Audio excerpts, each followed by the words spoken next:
Welcome to Your Wish Fulfilled. And in this podcast, we're going to dive into a mini-series on the game of life and how to play it. This is a classic book. It's a book by the late Florence Scovel Shinn. And she was widely known for many years as an artist, illustrator, metaphysician, and lecturer. And she helped thousands of people through her great work of healing and assisting in solving their problems. So this is one of these classic law of attraction manifestation books from back in the 1930s, 1940s. And we're going to go through it chapter by chapter, going into the experience. I'll read a little bit from it, share a little bit from it, and how we can use this in our lives. It's a fascinating book. I was actually doing a space clearing of my house, as you might have heard from a previous session. And I went into the garage where I have my second library. And I just pulled this off the shelf and I thought, oh wow, this is fascinating. It's just one of these things that never really quite made it to my awareness. And as I've been going through this, it is just packed with fascinating and deep insights. So chapter 1, let's just dive into this, is called The Game. The Game, because we can either see life as this random thing that we're having to put up with, which is not a very inspiring way to live, or we can see it as a game of life. And the more we feel that we are playing a game, the more active we become. We actually become players, conscious players in this game of life, rather than passive victims of things occurring to us. We become the creators of our life. So I'll read you a little bit from the book. Most people consider life a battle, but it's not a battle, it's a game. It's a game, however, which cannot be played successfully without knowledge of spiritual law. And the Old and New Testaments give the rules of the game with wonderful clearness. Now, this is coming from a Christian tradition, but these same principles, by the way, can be found in all the great religions and also metaphysical teachings, spiritual teachings. So I'm just going to, just leave it what it is, but also include some other things as well. It is taught that the great game is giving and receiving. Whatever a man soweth, that shall he also reap. This means that whatever a man sends out in word or deed, in return to him, what he gives, he will receive. If he gives hate, he will receive hate. If he gives love, he will receive love. If he gives criticism, he will receive criticism. If he lies, he will be lied to. If he cheats, he will be cheated. We are taught also that the imagining faculty plays a leading part in the game of life. Keep thy heart or imagination with all diligence, for out of it are all the issues of life. That means that what you imagine sooner or later externalizes in your affairs.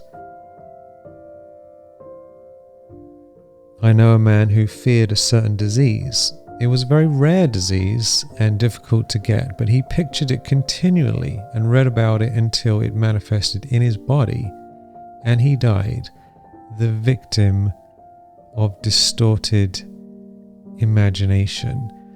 Isn't this fascinating? So many people are imagining the things that they don't want to happen, imagining illnesses, imagining things happening to them that are disturbing, imagining people being nasty to them, imagining being a victim of things, and then they end up creating it. We see, to play successfully the game of life, we must train the imagining faculty. A person with an imagining faculty trained to imagine only good brings into his life every righteous, pure desire of his heart, health, wealth, love, friends, perfect self-expression, and the highest ideals. The imagination is called the scissors of the mind. It is ever cutting, day by day. The pictures that you see, sooner or later, you will meet them, your own creations in your outer world. To train the imagination successfully, you must understand the workings of your mind. The Greeks said, "Know thyself." There are 3 departments of the mind: the subconscious, conscious, and superconscious. And we'll get into this in a minute. The subconscious is simply power without direction. It's like electricity. It doesn't know what it's directed to do. It has no power of induction. Whatever you feel deeply or imagine deeply is impressed upon the subconscious and carried out in minutest detail. Isn't that fascinating? So the subconscious mind doesn't have a conscience. It's just going to use the electricity. It's going to use the power to move in that direction, whatever it is. It's impartial. So if we think about fear and terrible things happening, then all that energy is going towards creating fear and terrible things. If it goes towards success and love and wealth, then all that energy goes in that direction. It's impartial. For example, a woman I know, when a child, always made believe she was a widow. She dressed up in black clothes and wore a long black veil, and people thought she was very clever and amusing. She grew up and married a man with whom she was deeply in love. In a short time he died, and she wore black and a sweeping veil for many years. The picture of herself as a widow was impressed upon the subconscious mind, and in due time worked itself out regardless of the havoc created. You know, this reminds me of my mother actually. She's always wanted just to be someone who's looked after and taken care of, and wouldn't it be nice to just be an old lady? So she aged prematurely and has kind of been living that life for a long time. And I've tried to help her get out of it, but like if that image is there strong enough for enough time, it's very hard to undo it. So the subconscious mind is just taking on any of these visions that we have, feelings that we have, and it gets impressed into this massive machine. It's a huge power, the subconscious. It's like a massive machine, and this energy, this power is being directed towards that aim.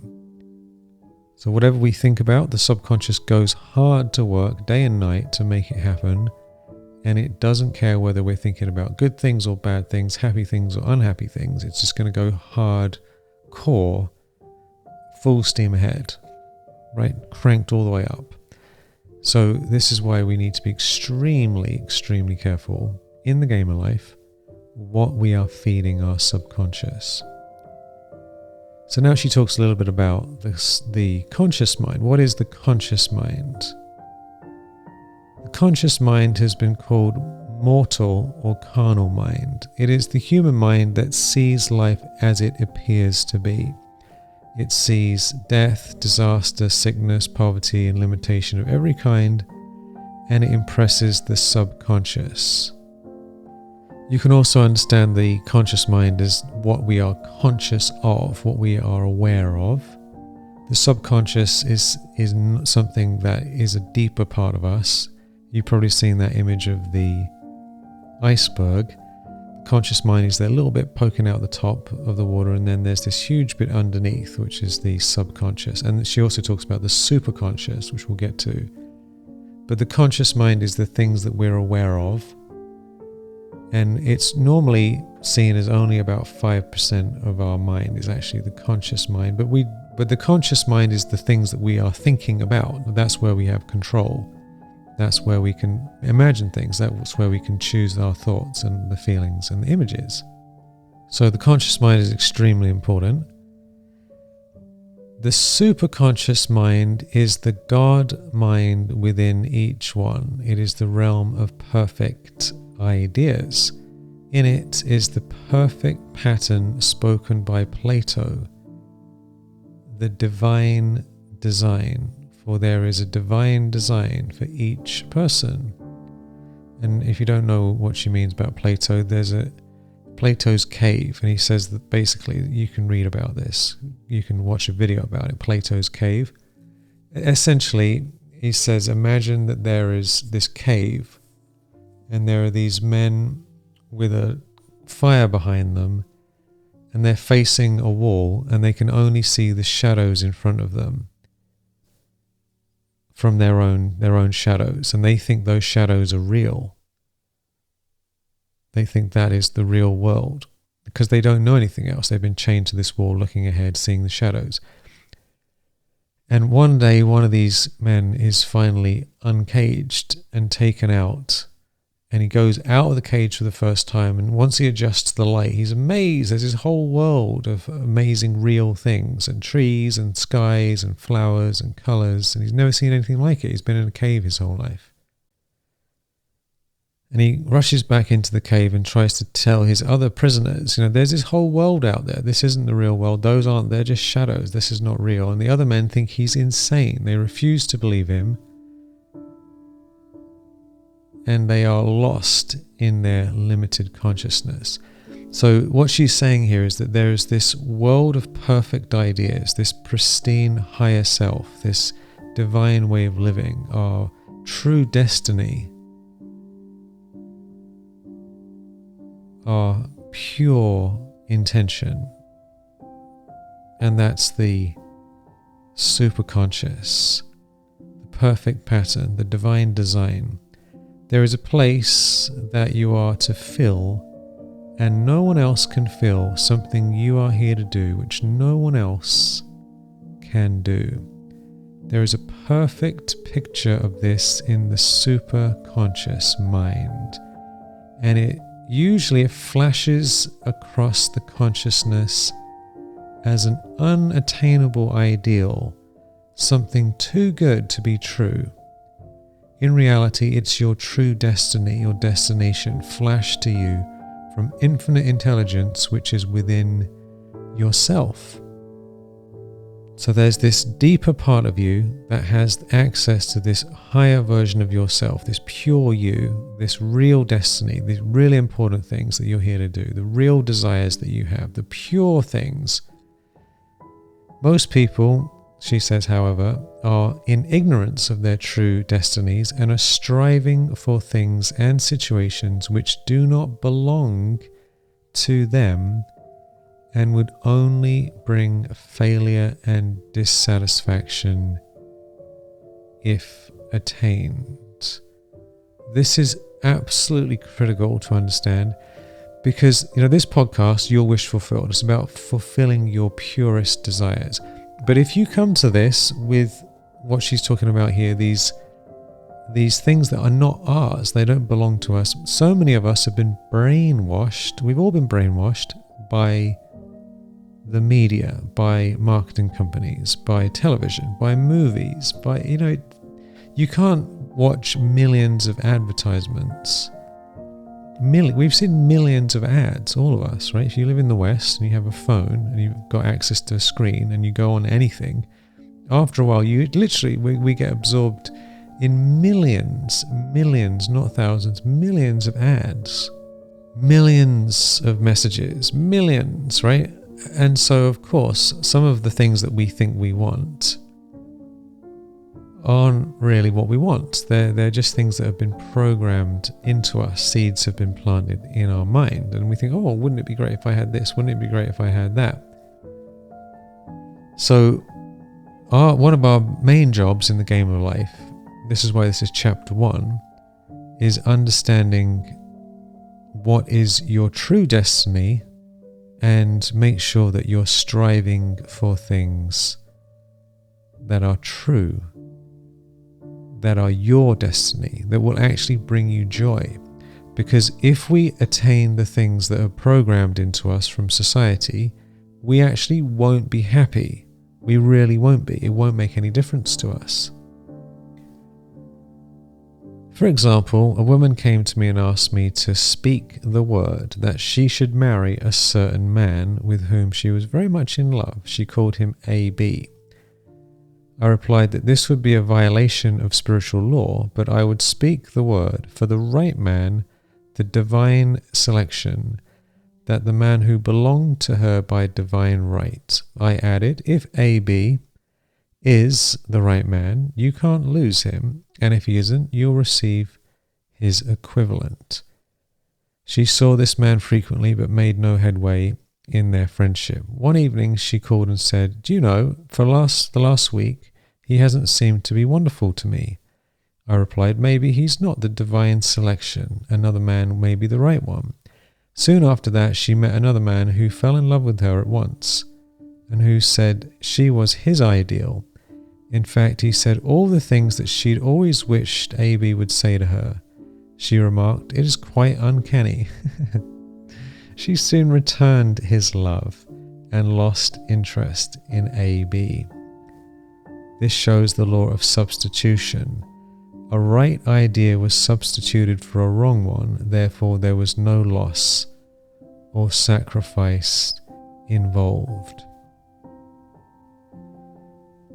Doesn't this remind you of many things in your own life? I want this, I want that, I want this. So many things, they're not really what we want, and we aren't going to get them anyway, and they're disturbing to achieve. And then there's this other option, which is even better, right? Whether it's in relationships or physical things or situations or clients or whatever it is, right? She mentions here from the Bible, Jesus said, "Seek ye first the kingdom of God and his righteousness, and all these things shall be added unto you." And he said the kingdom was within us. The kingdom is the realm of right ideas or divine pattern. Now, this is an extremely deep point. In other words, face the sun, face the source, face the real nourishment, the spiritual nourishment, and all things will be given to you from that space. When we align ourselves with the highest good for all, our highest destiny, the most beautiful version of ourselves, and the most divine life we can live, the highest, most wonderful life, the purest life, then all these fascinating things will be given to us to support that. But when we're running around after our shadow, chasing all these things that we've been programmed to chase, then even if we get them, we won't be happy. And this is why, let's be honest, how is it that in the Western world, we've never in the history of humanity had more stuff? I mean, it's completely ridiculous, right? You can go on Amazon and it's just endless, and it's so many cheap things you can buy and all these things. How come people aren't in ecstatic joy? Ecstatic joy all day long? Because it's not what we want. We should have that. You should get one of those, What about this? What about this? So you have all this stuff, they have to get rid of it, clean it all up. So when we align with our highest superconscious divine visions, and we connect with the source, the higher power, the source of nourishment, that ocean of love, the feeling of attainment, then all things are given to us. So we're going to leave it there for now. We can come back to the rest of this chapter in the next session, part 2. But for now, just tune into this. It's a game of life. And that which we impress on our subconscious mind will be activated. And our job is to discover what is our highest ideal? The pattern, the perfect pattern. What is that? The perfect picture. The true destiny. What is your true destiny? Because you can manifest all kinds of things, but if you manifest things that are not really going to make you happy, what's the point, right? You're going to get them and then you'll say, oh, well, what's next? So the first step in the game of life is, what is it that you really, truly, heartfully, heart on, hand on heart and soul, what is it? What is it really?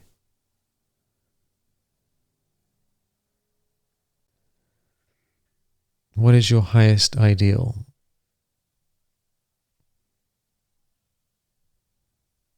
The perfect pattern, the divine design for you, your dharma, your destiny.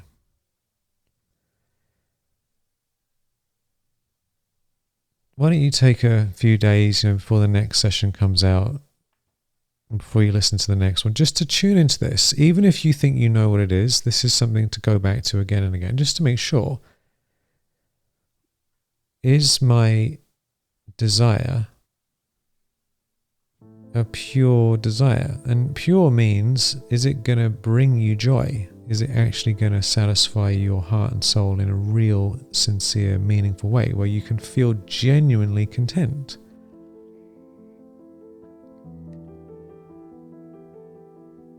We've all manifested things in our life already that didn't make us happy, right? We already know about this. How many times have we bought stuff? We thought, yeah, I really need this thing, and then you never use it, or it doesn't mean anything and you get rid of it, or it just sits around. Or you get in a relationship and you're like, oh my goodness, what am I doing here? This is a disaster. So this is such a deep thing. What is your true highest destiny for you personally?